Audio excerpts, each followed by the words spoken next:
Station, this is Houston. Are you ready for the event? Houston Station is ready for the event.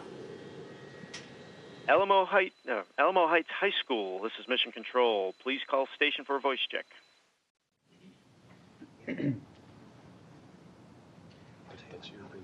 Ready for me? Ready for me? Station, this is Congressman Lamar Smith at Alamo Heights High School in San Antonio, Texas. How do you hear me? Representative Smith, we hear you loud and clear. How are you today, sir? Doing wonderfully well, thanks to you all. I hope you can hear that applause in the background. 130 students are looking forward to hearing what you have to say. Thank you for taking the time to be with us. I just was saying you are the heroes of the day, so thank you for sharing your time and your expertise. And at this point, I'm going to turn it over to Mr. Lang, who is their teacher, and then we'll get to the questions. But thanks again for everything. Thank you, sir. Tamara, you're first, and then after that will be Sarah and Eric and Josh. So you guys, or Jacob, so let's get you guys up here first, okay?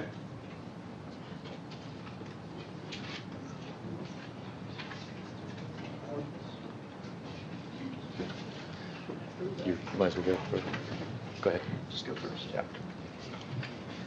Hi, first question. I was wondering, because the station is underneath the roach limit, is there any tidal stress or stretching on the frame of the station?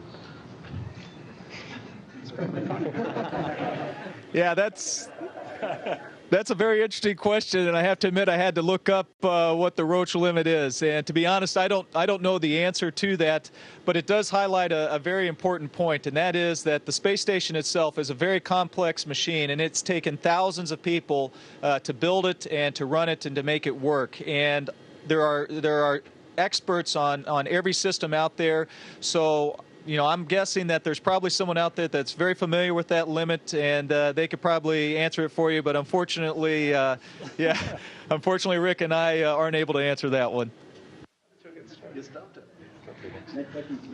Hi, I'm Eric, and I was wondering, did you guys plan to be an astronaut, like, from childhood, or did you come to it through a class you took in high school or college? I was always interested in math and science when I was probably starting in 4th or 5th grade, and I was interested all through high school on that. But I never really thought that I could be an astronaut. I never even knew that I could be an astronaut, to tell you the truth, till I was about 27 years old, and I saw an advertisement in a magazine and they were looking for astronauts, and people could fill out applications. And this is when the space shuttle program was just beginning. So that opened my eyes and made me understand that anybody can be an astronaut.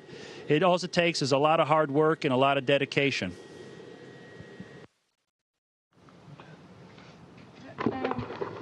I'm Tamara, and I was wondering if your height has changed since you've been on the ISS. So, yeah, you can see Rick growing right now as we speak. Yeah, we do end up growing because when you get into the microgravity environment, you offload your spine, and so there is a little bit of growth. But that we try and actually minimize that through exercise and things like that. So we're constantly loading up our body as well. And so in reality, my stature has only probably changed about 3%. So not as much as I was hoping. I was hoping to hit 6 feet, but I don't think I've got there. I'm Sarah, and I was wondering how you prevent the loss of bone density since you're not putting weight on your legs. Hi, Sarah. Yeah, that's a good question. Like Mike said, we exercise quite a bit. So the types of exercise we have is we run on a treadmill. And the way we run on the treadmill is we wear a harness and it kind of, in bungees, strap us to the treadmill. So that puts a lot of load on our shoulders and on our legs. And that helps with what you're talking about. It puts load on our muscles and on our bones. And then we also lift a lot of weights. We have a pneumatic system that allows us to, it's basically a resistive exercise device, if you will. And that also, it's basically squats and deadlifts and bench pressing and things like that. And again, that puts load on our muscles, which helps our bone density. And of course, a good diet and this constant exercise 2 hours every day helps to minimize the loss of bone density while we're up here. Hi, I'm Zoe, and I have a question for Rick. Has being able to view the world from the ISS changed your perspective on world politics or affairs or anything? Hey, Zoe, yeah, that's a good question. I don't really pay too much attention to world politics, but I do obviously read the news, and I understand all the problems that are going on in the world today. And it does change your view being up here a little bit, because you look at the world so much differently. The world is an incredibly beautiful place, but it's also, it seems like a much smaller place. As we go through training over the 3 years, we visit a lot of different countries. I spent a lot of time in Russia, in Japan, in Germany, even some time in Canada, and of course, lots of time in Houston, in my home city. So the world becomes a much smaller place when you go through this experience, and you get more familiar with the different locations, and things don't seem as foreign anymore to you.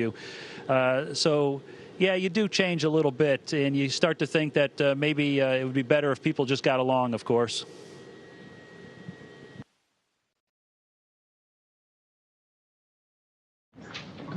Hi, I'm Anne. My question is for Mike. And how many hours of sleep do you get, and is it restful or stressful?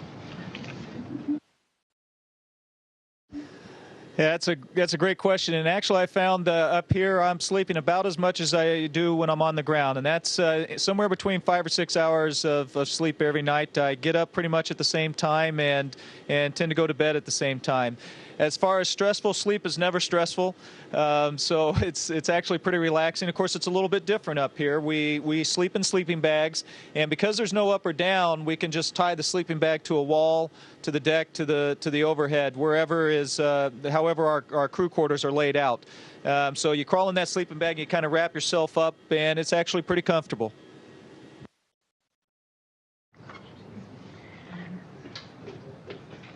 Hi, I'm Ayin. My question is for Rick. How is the space food, and have there ever been any attempts to grow food on board?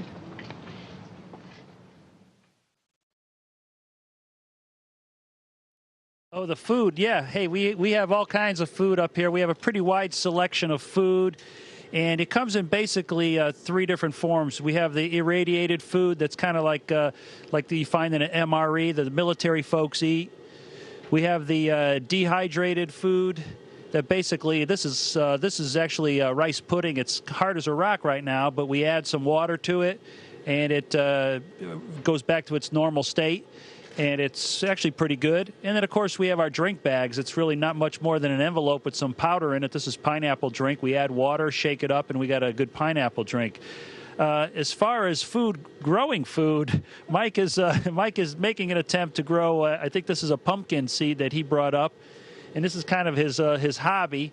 He grows these little seedlings, and they're trying to get them as big as he can. But it's going to be a while before we actually get fruit out of them, I think.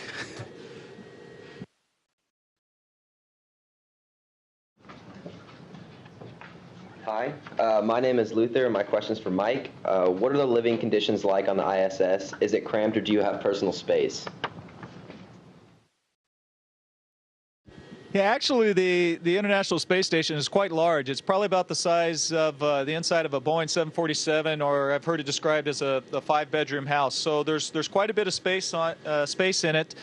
We do have a little bit of private space. We each have a crew quarter where we sleep, and where we are able to, we have our own computers in there so we can communicate with our families and friends from that location. And it's about the size of a small broom closet, or for anyone that is familiar with a phone booth, that's about the size of it. So you do have a small bit of private space, but overall, you don't really notice it. It's big enough that as we're working throughout the day, we can go hours without seeing each other as you're working in one module and your crewmates are working in a different one. So it's pretty comfortable.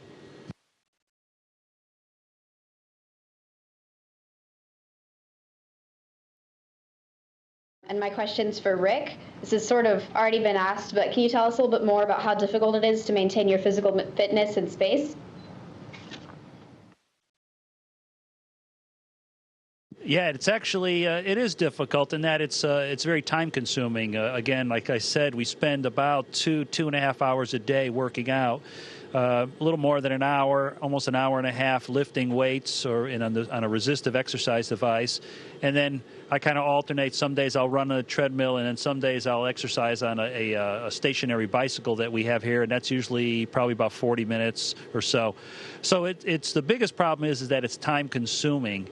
And it takes up a lot of time for the crew member. It takes time away from science and research. So some of the things we're trying to do is figure out more efficient ways for the crew member to exercise or try to minimize how much exercise the crew member needs and, of course, still stay healthy so that he could have more time to do science and research.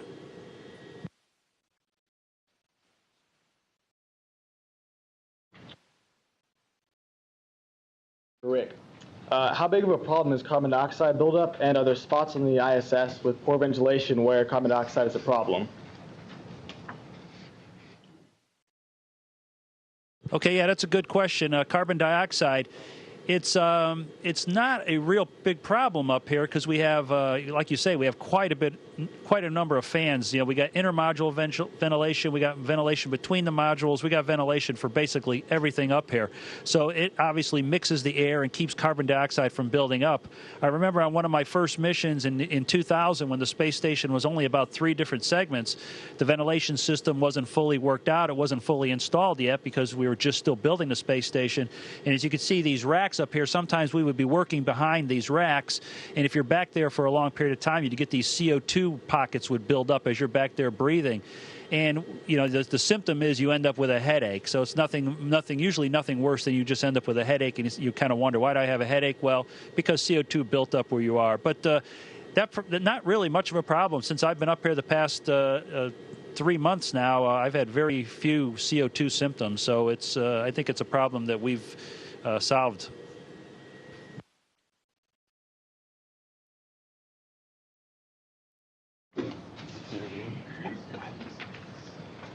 Hi, my name is Eric Gustillon. This question is for Mike. What dangers do solar winds and space junk pose on the ISS?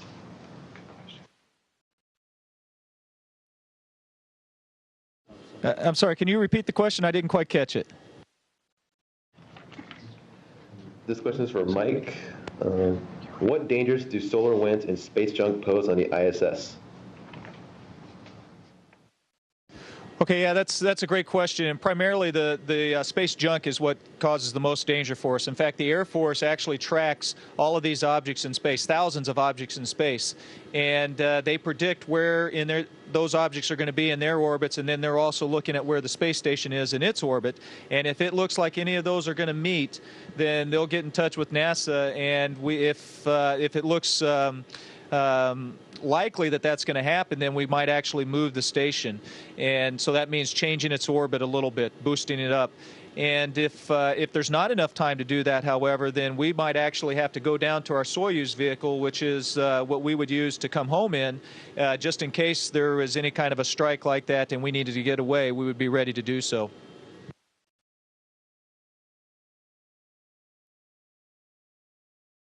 Yeah, I'm Andrew. This question's for Mike. Do you have any recreational time, and if so, what do you do for fun? Yeah, so you saw some of the things I like to do during our free time, and we do have some free time. Our days are pretty full.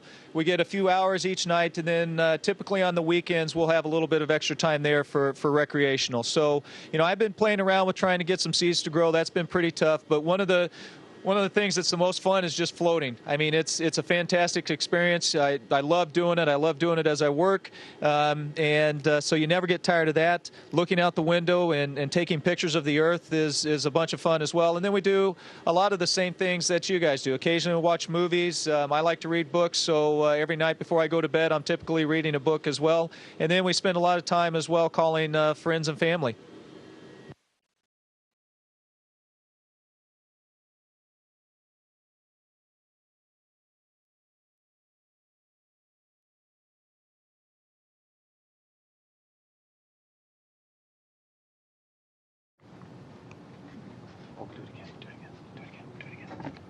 Oh, sorry. Do you feel that the training you received on the simulators prepared you for your mission, or is that something that you can't simulate on Earth?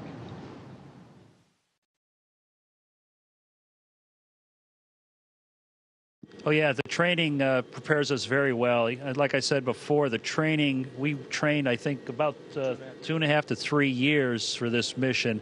And it was quite extensive, and we trained a lot, spent a lot of time in Russia, Japan, Germany, and Canada, because it is an international partnership, and we train each other each other's astronauts in the various facilities.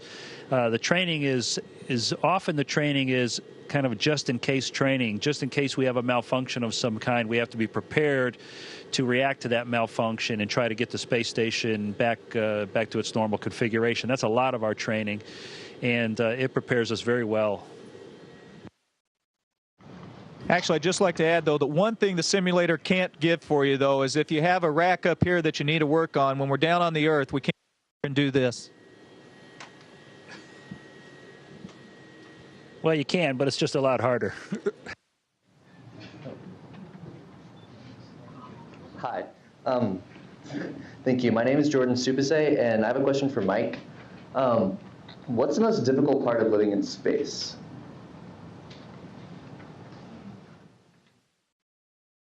Yeah, you know, that's a hard question to answer, because it's fantastic living in space. Probably the hardest part is being away from your family. That's never easy, no matter if you're on the Earth or up here in space. But I'm actually going to steal some words from Rick he's used to describe like what it's like going outside on an EVA. A lot of times the simple things on Earth become difficult up here. The little things like just eating your food. You saw how we have to eat up here out of little packets, and so when you're just eating your food and you spill something, it ends up just going everywhere because it's flowing, and it doesn't just fall down to the ground. So a lot of those little things become a little bit more, or easy things become more difficult up in space, and sometimes, as Rick says too, the impossible things become pretty easy. So these racks that weigh hundreds of pounds that we would never be able to move on our own down on Earth, we're able to do up here in space quite easily. So it's absolutely fantastic up here, and really there's not too much that's extremely difficult. Hi, my name is Nicole, and this question is for Rick. Could you describe the experience of takeoff and re-entry?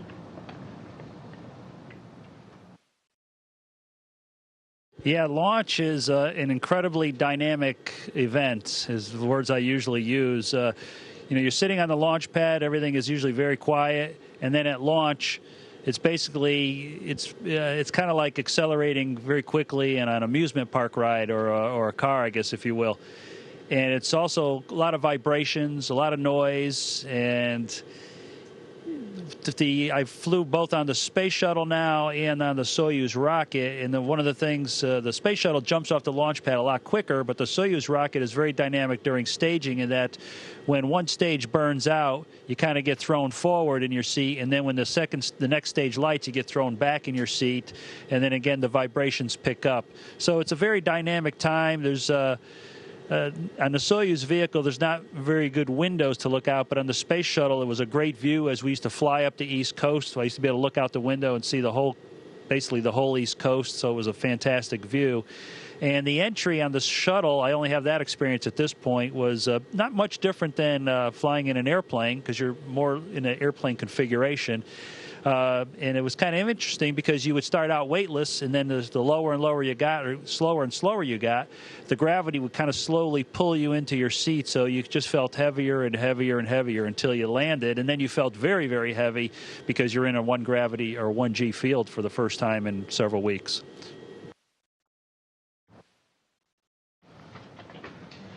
Hello, my name is Ted, and my question's for Mike. What takes place in the event of a medical emergency that may require hospital care?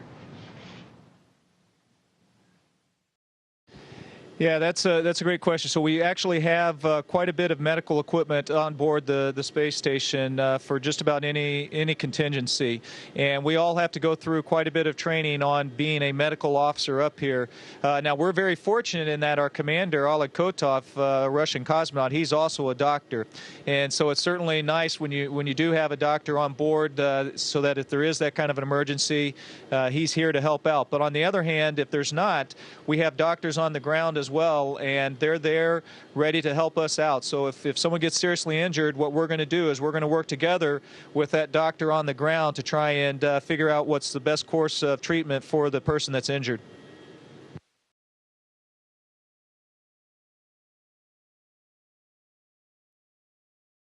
We've come to the end of our questions and the end of our wonderful program with Rick and Mike. First of all, let's give them a really rousing round of applause.